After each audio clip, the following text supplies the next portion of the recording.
most of the 20th century, college was a gamble that made sense. Especially if you got into an elite one, it was like securing a $90K per year ticket to a sure bet to be set on life. But then we slowly started hearing a different story. Financing college is very tough for millions of Americans. For the first time ever, more than $1 trillion in total student debt. Tuition goes up, students borrow more, and soon enough, the promise of a better life quietly stopped paying out. But that's just the surface. Because now, it's not just graduates struggling anymore. The very universities that receive our tax dollars and operate billion-dollar hedge fund-like endowments are reporting massive debt. Like Brown University, that charges $93,000 a year, and somehow they've got a $46 million deficit. So clearly something isn't adding up here. And I wasn't even the first one. When a student journalist at Brown tried to expose it, it wasn't enough to just discipline him. Instead, they retaliated. Somebody sent me my social security number and date of birth from an anonymous email address. But what it showed is that it's not just the elite schools, it's happening across America. Because while wages for college grads have flatlined, and when student loan payments restarted in 2025, it's already creating record defaults with students either outright refusing to pay or literally unable to, we're approaching a dangerous breaking point, where if things don't change, the only sure bet will be higher education's collapse. So I followed the money, and what I found is a beautifully rigged system with decades of waste designed to profit even when students lose. And by the end, I'll show you exactly who's cashing in and how you can protect yourself or your loved ones from becoming the next victim.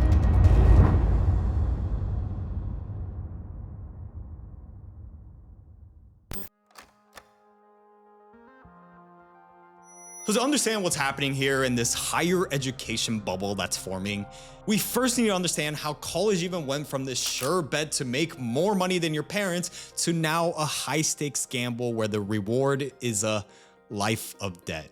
And the reasons behind this declining ROI of college isn't as obvious as you think.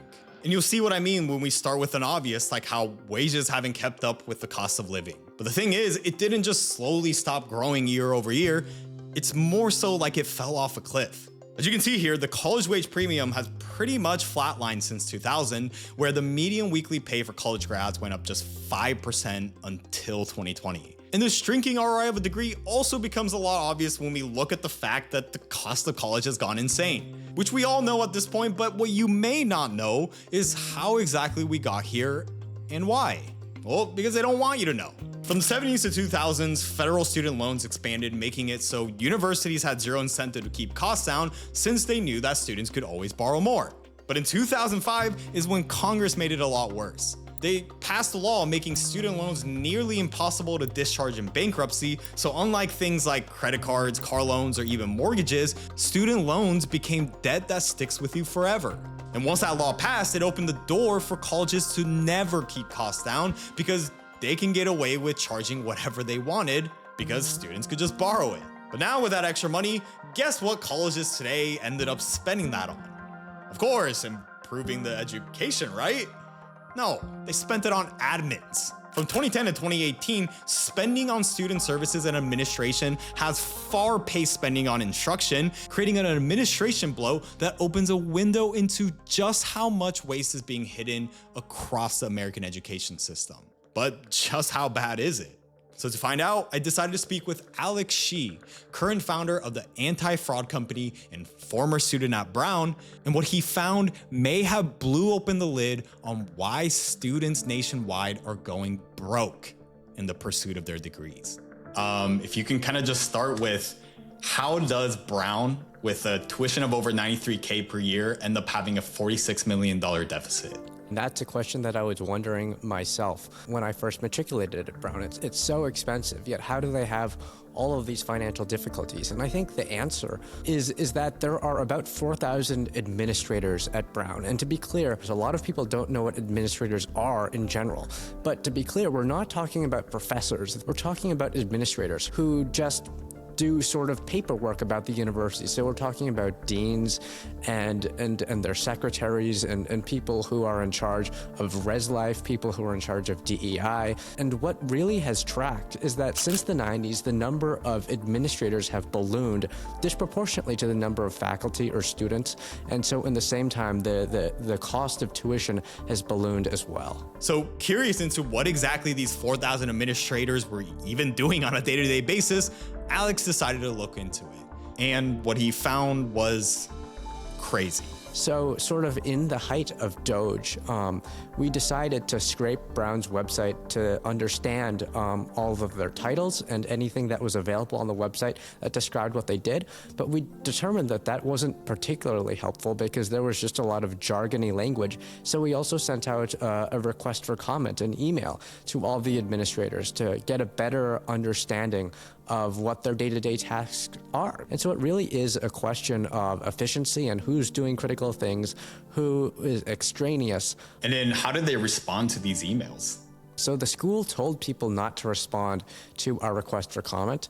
And then a few days later, members of the administration, particularly in the Office of Student Conduct, reached out to me because they wanted to discipline me. And to be clear, I was operating here as a journalist for the Brown Spectator, which is one of the student newspapers that we have on campus, and sending people cold emails, asking them for a request for comment, surveying of this sort, is the kind of thing that is typically protected expression at a school like Brown. But the fact that they would feel so threatened that they would have to launch disciplinary charges against myself for things like emotional harm or violating the technology policy were frankly seemed quite silly and flimsy. And not only did they initiate charges against me, though, they also launched disciplinary charges against my colleagues at the Brown Spectator, simply for being on the board of directors of the Brown Spectator, because they said the fact that we had the word Brown in the name of our newspaper meant that we were infringing upon Brown's trademark, despite the fact that there are other newspapers on campus, like the Brown Daily Herald, for example, that also has Brown in their name. Did anybody respond? We did get a few responses, mostly from people who were telling us about their jobs that seemed important. Those people didn't seem particularly hesitant to tell us about their jobs. We also got some expletive-laced responses. And also somebody sent me my social security number and date of birth from an anonymous email address, who I can only imagine was an administrator who had access to my student file. Wait. So they exposed your personal information as a form of retaliation? What ended up happening to them? I have no idea. To be fair, it was an email to myself, so it was maybe more intimidation than an actual breach, because as far as I know, it wasn't published anywhere else. It's a little disconcerting when that appears in your inbox, though. So I think their response tells you and I everything that we need to know. And maybe it just boils down to how no one likes their importance being questioned, but when defensiveness turns into attack, it makes it pretty damn clear that something isn't right. But more importantly, it's not just a window on why the ROI on college has collapsed, but a window into how this wasn't just a problem at Brown, it was happening nationwide. Why did universities across America start hiring so many administrators in the first place? When you have these bureaucrats who are serving, and then you have things like having an administrative assistant, for example, is sort of a status symbol. And that way you don't have to fill out your own paperwork. You can make somebody else do that for you. And when all of these mid-level people have their own administrative assistants, or maybe two, that's how you get the bloat, is when people who don't have much of a profit motive are making a bunch of paperwork for other people, and out of an inflated sense of self-importance, hiring assistants up the wazoo, then you get a lot of administrators. But I think it's really bad for the students that essentially they're, through their debt, through their loans, funding essentially what is a jobs program for failed academics. Leading us exactly what we're seeing today, where student loan payments that have been paused for the last 3 years during the pandemic have now reached a total debt of $1.78 trillion, triple what it was in 2007. And in a struggling job markets where even graduates with degrees at these elite schools that should lead to higher earnings are stuck, is showing up in the highest delinquency rates ever recorded, where 1 in 5 borrowers are 90+ days behind on their payments. So like I mentioned, all of this has been decades in the making, but now it's becoming pretty damn clear on exactly how colleges became the bet that stopped paying out. But just like any bubble, it's when enough people start reacting to an external shock and stop believing in it that make it pop. And what we're seeing is that students are starting to respond in drastic ways, and it's about to get a whole lot worse. So we'll get into that and what happened to Alex next. But if Alex's story tells you anything so far, it's that when even a student journalist asking basic questions gets his social security number leaked as retaliation, it's clear that privacy isn't just under attack, it's gone. Everything from your browser, your phone plan, and even the biggest carriers now have been caught leaking data or selling it to advertisers. And it's a big reason why I probably get scam calls all the time. That's where today's sponsor, Cape, comes in. Cape is a secure mobile carrier built for privacy from the SIM card up. Doesn't ask your name or social security number, and anything you share is automatically deleted after the minimum time required. It protects against SIM swaps, encrypts your voicemail, and uses its own US-owned mobile core to block network-level attacks. So it's a carrier that doesn't treat your data like a product. So if you care about real privacy and not just another VPN ad, go to my link in the description or scan the QR code here to get 33% off for 6 months. All right, so back to this, because while universities are hoarding billions and administrators are protecting their jobs, what we're seeing is that students are responding in 2 very different ways. One group is doubling down, trying to game the system, and the other, they've kind of just opted out. So let's start with the first group. These are the students who looked at the situation and were like, you know what? I need every advantage I can get in a market where a lot more people have a degree. And what this created is a group of students engaging in what I call the advantage arms race. And one advantage is stacking even more degrees. Even though master's tuition has gone up even faster than undergrad, the number of Americans with graduate degrees has nearly doubled since 2000. And universities have been loving this. Since grad students can borrow virtually unlimited federal loans when it comes to master programs, colleges have been expanding their programs like crazy and charging $50K and more per year. It's become an absolute moneymaker for them. And as more and more students continue to enroll, hoping another degree will finally pay off, and as you can guess, it's not, because the job market's not keeping up. And now these students are faced with even more debt and still no job. And it's not crazy to assume that many of them are being pushed into the second group, and this group is taking a completely different approach. And here's where it really gets interesting, because it's not only going to start posing a threat to these colleges, this has been a lot more of a recent response and a whole lot more controversial. Organizers called it the largest demonstration ever by student debtors in front of the Supreme Court. Because after years of playing by the rules, taking on debt, chasing credentials, these same students are now saying, fuck it. Millions have just stopped paying their student loans on purpose, and literally saying fuck it to their credit score on purpose. They're literally calling it credit score nihilism. Essentially, the idea that a good credit score is either unattainable or meaningless, so they're saying, why bother? Now, if you're part of an older generation, this probably sounds insane. And if we're gonna keep it a buck, yeah, it is. But if we're gonna play devil's advocate, here's another way to look at it. The thing is, these young borrowers did do everything the older generation said was the key to success. And another way to look at it is that they're doing the same strategic default that corporations do when they walk away from bad debt. So obviously, bringing it back to reality, it's different times and young students don't have the lobbying power of a big corp, and they're absolutely going to face the consequences of their own actions even more down the line. And maybe this whole devil's advocate is a cope, but just maybe it's a bit more rational than it seems. It becomes a rational choice when you don't really have a choice. But whether it's rational or not, one thing is clear. At the end of the day, when universities depend on student loans to keep funding their blow, and if the model only works if borrowers believe they have to pay, what's clear is that if millions do continue to start walking away, one positive that could come out of it is that those cashing in would panic, which you think would force a change, which would be the case if the system was actually designed for students. But if the reality is that it's actually designed to profit from churn, confusion, and failure, it's working just fine. So let's follow the money and see exactly who's cashing in. And I think a perfect example to start with is the credit industry, which financially thrive exactly when borrowers struggle. But wait, hold on. That's a little weird because you think that when millions of people default, these companies lose.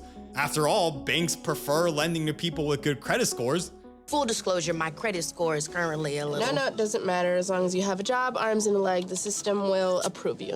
But when you realize that credit bureaus like Experian, Equifax, and TransUnion that report your credit scores actually profit from data, and negative data is a huge part of their business, oh, trust me, they win big.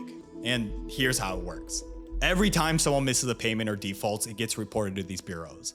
Then they turn around and sell that information to lenders, employers, landlords, insurance companies. So when delinquencies surge like they are right now, it's actually really, really good for business. Because now more lenders subscribe to credit monitoring to manage risk, more consumers buy credit score alerts, and the whole industry just gets a lot busier. And the reason why I said the credit industry as a whole is because the entire subprime lending industry thrives on damaged credit. Because now when there's a new generation of credit scores that drop 50 to 100 points, which is happening again, millions right now, you become the perfect customer. Because now you can't get a normal loan, so you turn to payday loans, buy now, pay later, all charging way higher interest. So borrowers who fail that one debt becomes more lucrative targets for every other debt. We all know how much that industry has grown. So surprisingly, that's the credit industry. But the biggest winner goes back to exactly the pipeline we've been talking about, the universities themselves. Because we've already talked about how much schools get paid the moment a student signs the loan papers. But what we haven't discussed yet is why that matters so much. Because while students are borrowing to pay tuition, universities are using that revenue to grow their own investment pools called endowments. Take Harvard. Their endowment didn't just hit $53 billion by accident. They invested just like a hedge fund would. I mean, if you don't believe me, their endowment is literally operated through Harvard Management Company, a professional investment firm, and they invest in everything from private equity, other hedge funds, public equities, and even an entire vineyard in California. And I said they invested like a hedge fund would, but they even have even more advantages that they don't even have. In fact, some people have even tried to claim that Harvard's endowment is like a tax-free hedge fund. And I do want to make it clear that's not technically true, but it's pretty damn close. Most hedge funds pay like 25 to 45% in taxes when you factor in federal, state, surtaxes. But endowments usually only have to pay at the lowest tier 1.4% and at most 8%. So this tax advantage is pretty huge with the investment pool that they have, and it allows them to grow way faster over time, even if they have the same returns. So now you might be thinking, okay, but as long as that money goes to students, right? Well, yeah, not really. I mean, yes, endowments do exist to support education, for sure, but they're more managed to prioritize perpetual growth and legacy. And Alex saw that firsthand.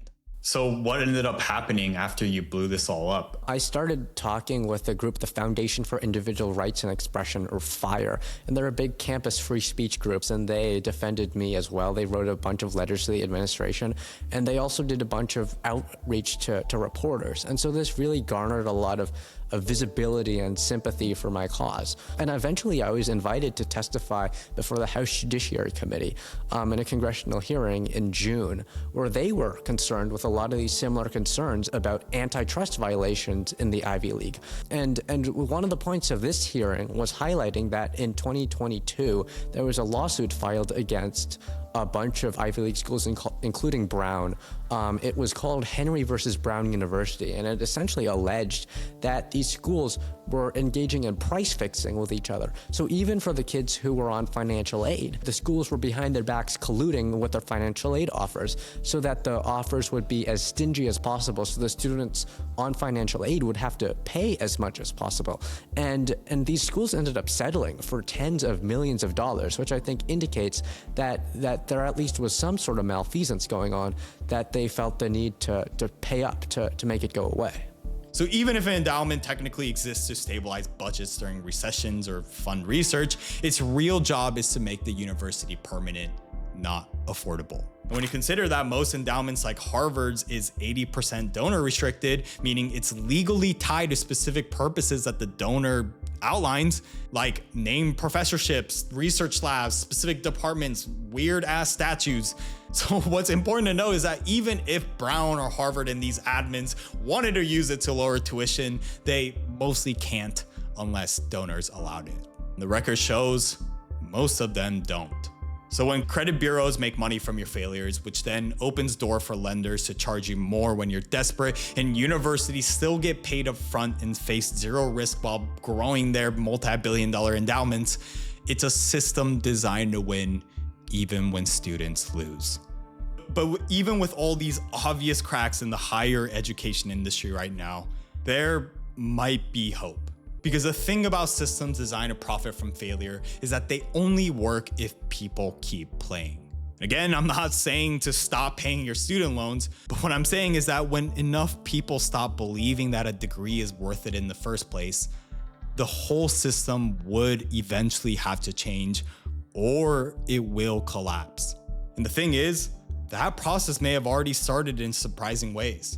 And at Brown, what we saw was a few months later after this, in September of 2025, they announced that they were ending 103 administrative positions specifically to address their budget deficit. And so I think it goes to show that they're actually not all necessary. Why did you end up dropping out then? When I was in this disciplinary process of going to Brown, I think I was nervous that, hey, maybe I'm going to get kicked out. And Palantir was one of those places that stuck out to me as a place that might hire me because you don't need a college degree to work for Palantir. And by the time I was cleared, I did end up getting hired by Palantir. And that's interesting, right? As like more companies do end up doing that. I wonder if that will start blowing the lid more on the ROI that we're even discussing about college, right? I know a lot more like bigger companies are removing like those requirements of having a college education to be able to get in, which makes sense at the end of the day. It's like, what is your actual competencies that will allow you to thrive in a professional environment? I guess another reason why I dropped out is I hope to send a message is that you don't actually need the degree to be successful in life. And I hope to be as an example, because the only thing that these schools have going for them that allows them to charge these premiums is that we as a society collectively fall for this delusion that these things are actually status symbols. And the moment that companies start saying, I don't care where you went to school, these schools lose their staying power. And there's even growing political pressure. There's been recent proposals to penalize schools that leave graduates with debt that they can't pay off and to reward schools that do the opposite. And so will that ever pass? Who knows? But one thing is for certain. When incentives always dictate behavior, change won't ever come from the ones benefiting it from the most. But the good news is that you watching might actually now be able to do something about it.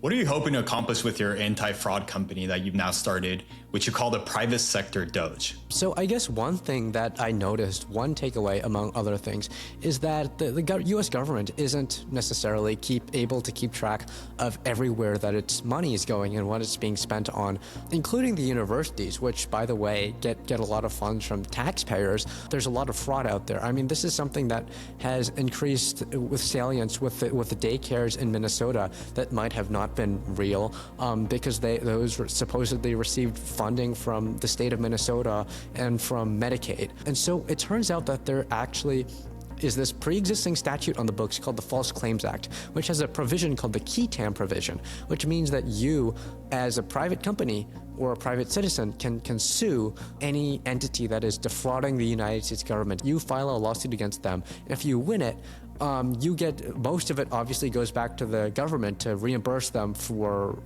this fraudulent expenditure. But you, as the whistleblower, get to keep 15 to 30% of that. And so that's our entire business model: is that we're investigative journalists, software engineers, and lawyers who are just searching in hopes that we can save the taxpayers money and also have a profitable business while doing social good at the same time.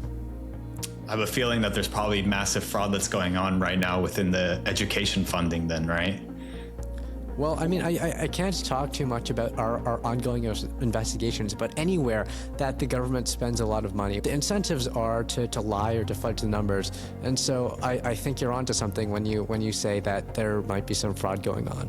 So again, thanks to Alex, and especially our sponsor Cape, that I will say will be pretty damn useful if you're gonna be participating. And if you wanna hear more stories like this and learn how money and power works, and importantly, how you can win, sign up to my free weekly newsletter in the video description. Or if you just want to, watch this next. Thanks.